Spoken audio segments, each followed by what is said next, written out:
This is the official channel for The Brief, and we welcome you to Everything Business, our podcast series where we speak to industry experts and leaders and get their insights on the what, the how, and the who of doing business in India. Stay tuned for more.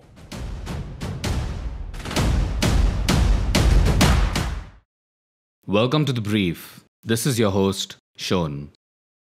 In today's episode of Everything Business, we're going to talk about the future, or what at least should be the future, because we are going to take a look into the circular economy and what it means for companies, in fact, the entire ecosystem, and about more sustainable ways of doing business. But when it comes to sustainability, there is a general skepticism and a not so serious outlook towards it. Now, maybe it's just me interpreting people's opinions incorrectly, unnecessarily extrapolating their actions, or it's simply my imagination. But having said that, I thought it would be interesting to pose such questions and perceived challenges in front of someone who has a deep understanding of sustainability and what it means to create a circular economy. Today, I'm joined by Rajiv Ramchandra. Given his experience and knowledge on the topic, I am looking forward to having this discussion with someone who is a globally acknowledged speaker on the subject.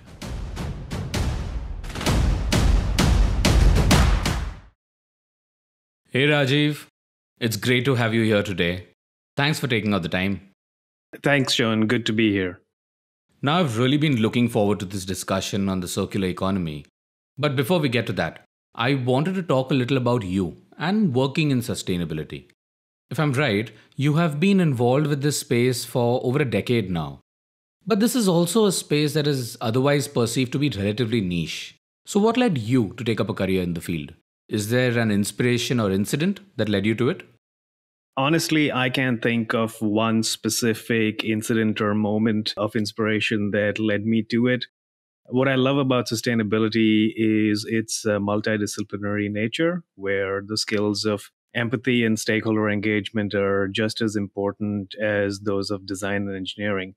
In relation to sustainability being a niche area, I actually don't view sustainability as a niche area at all.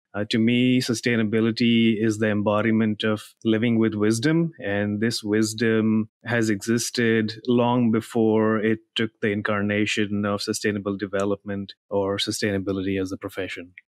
And if I'm right, you also work for the advocacy and setup of bringing more sustainable practices and circularity for companies. So now I know this is switching gears a little, but let's look at the current scenario of the pandemic and the lockdowns. Given how things are, companies and countries are pondering over the creation of a domestic and resilient manufacturing ecosystem. So can this be considered as a good time for them to look at the circular economy and how it can be incorporated in what they're planning for?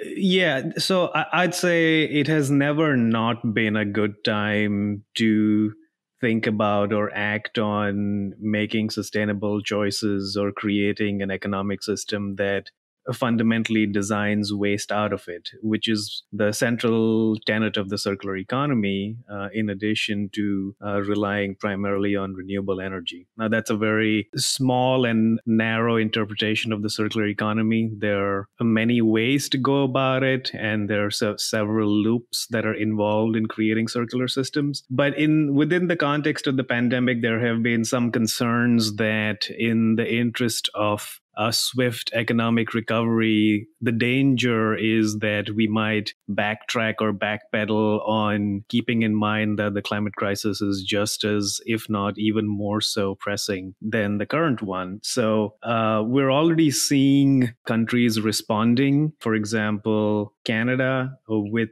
the aid recovery that the government has put together, the expectation is that businesses with revenues that are over $300 million that apply for government loans must publish climate disclosure reports. And the private sector itself is calling for governments around the world to make sure that packages put together have climate change related caveats built into them. So in short, yes, now is, I would say, even more so the time to look at circular economy, sustainability, climate change as being central premises that businesses keep in mind. In terms of what they can do, there's different things that can be done. It depends on the size of the company, the type of industry they're in, the maturity level of the company in terms of their culture on sustainability, and their understanding of how to go about implementing circular economy related solutions for products and services.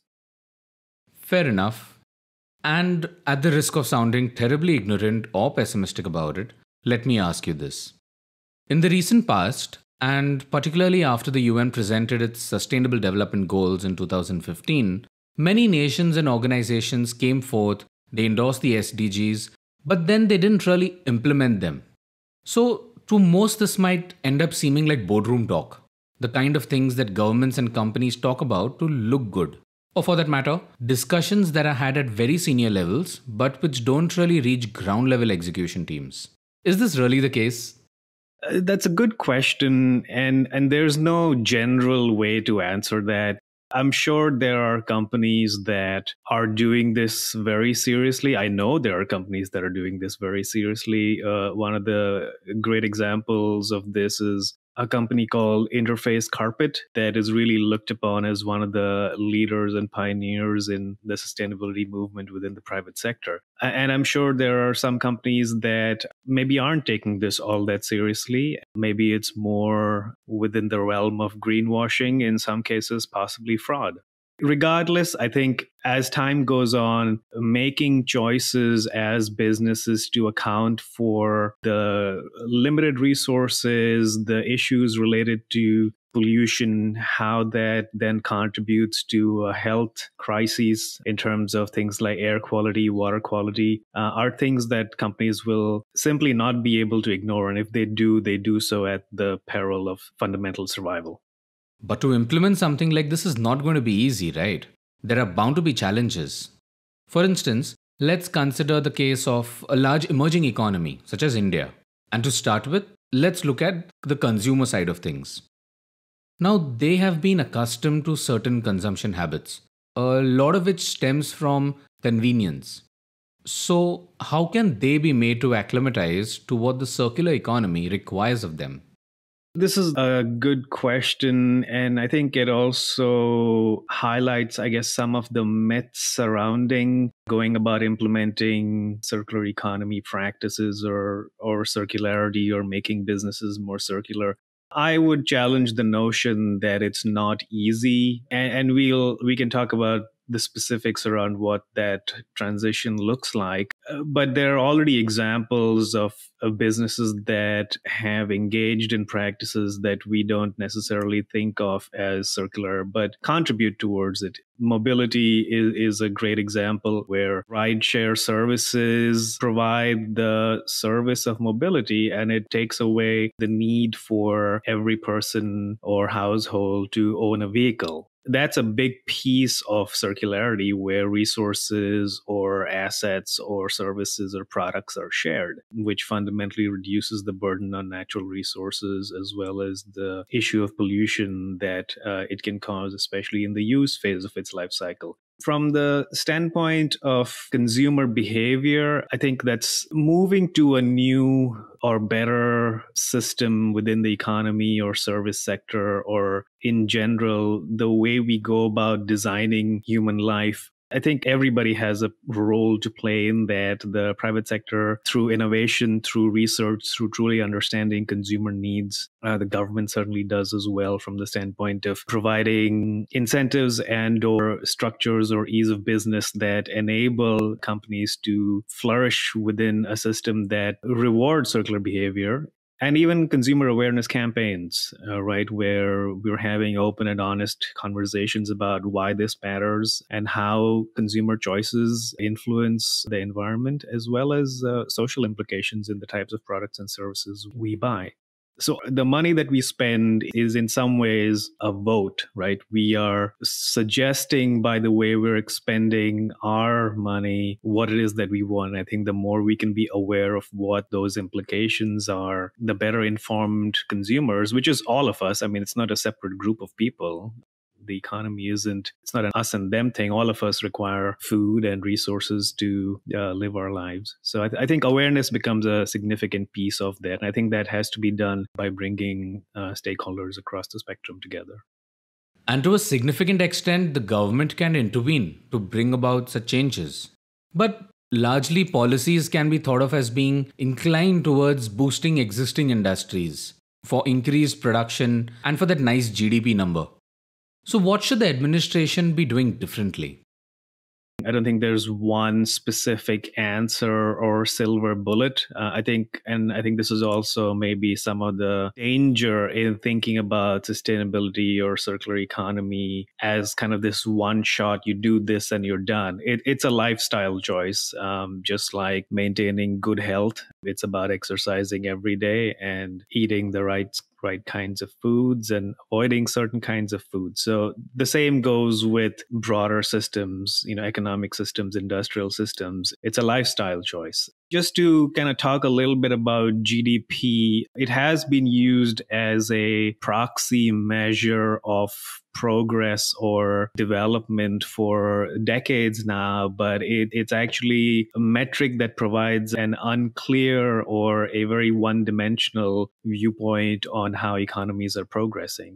Ultimately, GDP is a summation of transactions. It tells you nothing about where those transactions came from and what burden on social or environmental systems were caused by virtue of the transactions that took place. So one important piece is to broaden the set of indicators that we use, that governments use in particular, to evaluate the health of the nation across various dimensions, including social and health and environmental and economic.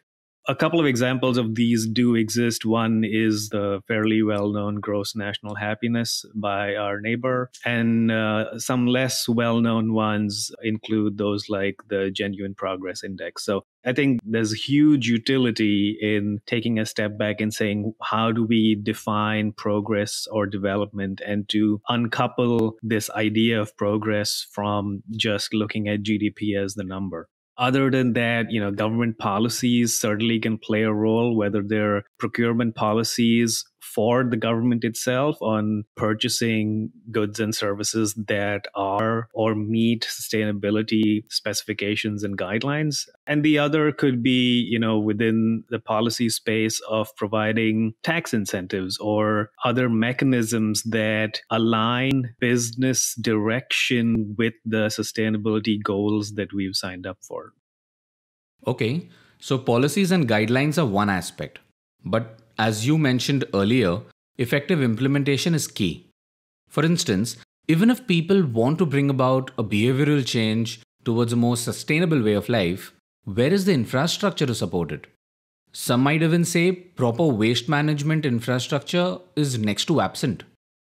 I wouldn't say it's next to absent. I would say that the effectiveness of a system is what matters most. So the systems exist, how effective they are maybe are subject to some questioning or debate. Yeah, infrastructure undoubtedly plays a role, and infrastructure is fairly broad. Specifically within the waste management infrastructure, there's certainly an opportunity to look at what we can do better in terms of recovering a lot of materials that are essentially either burned or landfilled, for example. I know a lot of material ends up within the informal waste system, and that is problematic in and of itself because the conditions within that informal system aren't great. My guess is that there are a lot of violations taking place, both in terms of labor rights, environmental concerns, and or practices as well. So the infrastructure system, which is more than just the hardware of it all, includes the people that are within the system as well. And I think it's sort of this combination approach where there has to be an active effort to educate and then indoctrinate into practice better ways of handling materials, better ways of thinking about what these materials can mean from a value proposition standpoint, and simultaneously creating ecosystems where these materials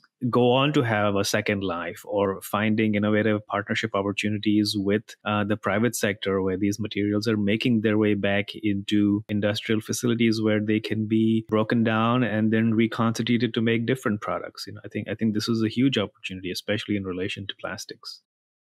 Okay, so now that we're talking about businesses and enterprises engaged in this space, let's look at the business side of things from a circular economy context. Or specifically, let's look at manufacturing companies. Even if these businesses wanted to adopt more sustainable means for production, there aren't really ready to use technologies available for them to incorporate into their existing processes. So I think technology is one element of it, but I don't think technology is the only piece in terms of adopting sustainable practices or working towards making your business more circular. The processes that are used within companies, and by processes, I mean practices around how materials are used, even going all the way back to picking materials that give products longevity and are easy to recover and recycle. I mean, all of these pieces come into the picture. So technology invariably has an important role to play, but I think there's a danger in simply thinking that better or more technology will lead us to the right solution. And the other danger is also that it's sort of the hidden message, perhaps, is that it absolves us of personal responsibility in the types of choices we're making, whether it's individual consumers or businesses at large, or even within the government and public policy space, where there is a need and tremendous influence to shape the direction the country takes, or any country or region for that matter. In a report that was published by the Cambridge Institute for Sustainability Leadership, three primary actors or players were highlighted in terms of the role they have in rewiring the economy, which is actually the title of that study, which is the government, businesses or the private sector, and the financial industry. And the metaphor is, or analogy is, that the government provides the direction for the economy, sort of looking at it from a shipping perspective.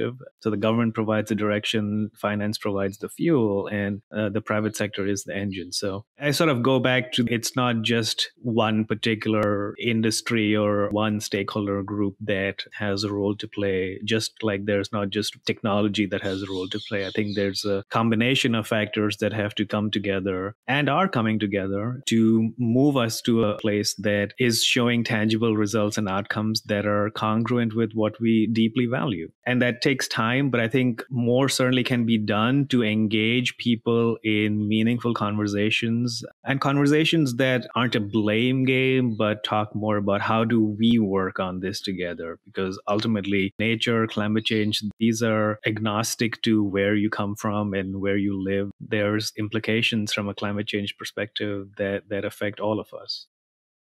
So that means companies will need to make investments. And I don't mean only money, but also time, effort for R&D and innovation, as much as it is for people to create a mindset, and as you said earlier, to bring about an organization-wide cultural change.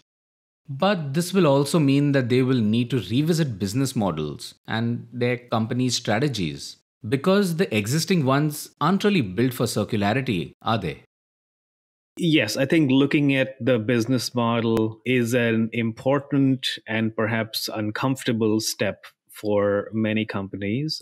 To answer the question on are businesses already set up to become circular, there's no yes or no answer. It's just going to depend on the type of business. It's going to depend on the type of culture. It's going to depend on the flexibility and the agility of the business to really be self-reflective and look at what future possibilities might look like where material flows or product flows are more circular in nature, how their product or service designs can fundamentally eliminate this idea of waste. And sometimes that could mean, radical simplification of product design, for example. And also engaging in some real kind of customer-focused understanding, using tools like design thinking, for example, where the first step is to empathize, to really kind of understand what specific consumer groups' needs are. From a research standpoint, undoubtedly, there has to be time and effort and resources expended to experiment and innovate and be creative. And I think this is the fun part of sustainability. I think often sustainability and circular economy are looked at as sort of these dull and boring subjects about climate change and meeting certain targets, the Sustainable Development Goals, and it can all sound like a different language. And then you hear stories about how things are not going as they should. And I think that can really put a damper on looking at it from this perspective of excitement, of innovation, of rethinking, recreating, doing something that has positive impacts and regenerative impacts as opposed to trying to be less bad or do less harm. So yes, research plays a role. There have been, I think, culturally within India, a recent report I saw published by the federal government here highlighted how low research spending is in India. And I think the dominant share of the research spending that has happened in the past has primarily been by the government itself. I think the conclusion perhaps could be that research is undervalued or perhaps misunderstood, or maybe the skills aren't there. I don't know what the reasoning is, but I think there's a huge opportunity in harnessing the creative minds of especially the young generation that's coming into the workforce. Because I see and know that they have tremendous excitement and passion in being part of the solution going forward. By the way, because you just spoke about the role people can play, I realized that most of my questions have been related to manufacturing and product-based businesses. We haven't really spoken about people-based businesses. Companies engaged in service offerings. So, how would such companies adopt sustainable practices to become a part of the circular economy? Yeah, great question. There's a couple of ways I can talk about services. One is what are called product as a service based business models, where if you look at car sharing services or ride share services, it's gone from purchasing a car for mobility to purchasing the service of mobility. Now, that can be applied to a variety of industries. Think about air conditioning or refrigeration, where companies, instead of selling you their conditioner or refrigerator, could lease them out to you, and then integrating that with Industry 4.0. I mean, the potential is tremendous from the standpoint of monitoring their assets remotely to predictive analytics that can predict failures. What we're looking for with these products, say refrigeration, what we're looking for is our food lasting longer. We don't want the refrigerator. What we want is our food to be stored well so that it lasts and has a longer life than it would. The same thing with air conditioning. What we're looking for is cool, clean, dehumidified air. We don't want the unit. We want what it does for us fundamentally. So that's one way of looking at services. The other is the service sector itself utilizes resources, whether you look at hospitality or you look at data centers, call centers, they're all utilizing products by themselves. And I think it's incumbent on them to a certain extent to look for opportunities or even to have conversations within their value chain to purchase products that either use less energy or are fundamentally recyclable, or that they're purchasing products that already have recycled content in them. These are just a few examples. There's, again, no silver bullet. It's going to be a combination of the awareness, the appetite, how costs work out, the availability of such products that fundamentally have lower environmental impacts. Personally, I find product as a service to be an exciting opportunity. And not just because it means businesses will evolve and companies will adapt to changing consumer behavior, but more so because it will be about using processes such as design thinking that are user-centric and agile to solve for some real problems. Well, Rajiv, this has been a great conversation. Extremely insightful to say the least. There is so much for all of us to think about and become more aware about. And as we discussed, the onus will be on all the stakeholders to play an active part to bring circularity into the economy. Now, before I take your leave, I'm going to trouble you with one last question. Closing notes, if you will. For the stakeholders, and let me broadly categorize them into three: consumers, government, and businesses. If you had to suggest a first step towards a circular economy, something for each of them to begin with, what would those be? It's going to depend on the level of awareness and maturity within each of these stakeholder groups. So for example, within consumers, become more aware, really pay attention to the things that you're buying. We certainly do that in many cases from the standpoint of what we consider to be good for our health. I think as inhabitants of this planet, we are born off it. And so the health of the planet directly affects our health as well. So I think becoming more educated and aware on the conversations around the impact of products or services on the environment, as well as the social side of things, how transparent are companies with where they're sourcing labor, for example.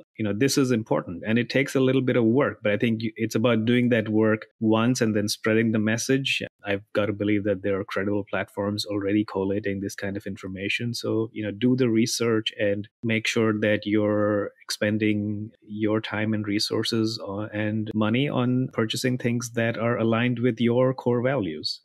For the government, there's so many pieces to what can be done. One thing that comes to mind is something that's called sustainable public procurement, where the government itself, because the government is a large entity, the federal government, at least here in India. And so there's a huge opportunity for the government, which is a purchaser of products and services, through policy or mandates to purchase products from companies and thereby create a large market or an initial market, which then minimizes the risk for companies that are in fact looking to create and innovate and put products out there that are fundamentally circular by design and eliminate waste and reduce energy consumption.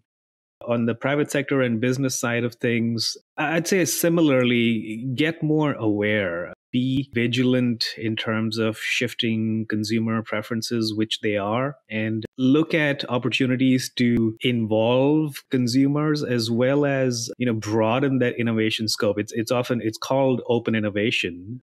A simpler way of putting it is crowdsourcing ideas and hear the concerns, not just in terms of what products are needed, but also the value set for consumers, which is again all of us, and what we care about on a more fundamental level. I think there's huge opportunity to really align those and to be unafraid in doing and expending some resources on research and experimentation. I think there's tremendous utility in doing that. It might not bear you fruit immediately, but you simply by engaging in that and cultivating a culture of openness and experimentation and enthusiasm, I think can lead to results and outcomes that the traditional methodology might never and might be difficult to imagine even.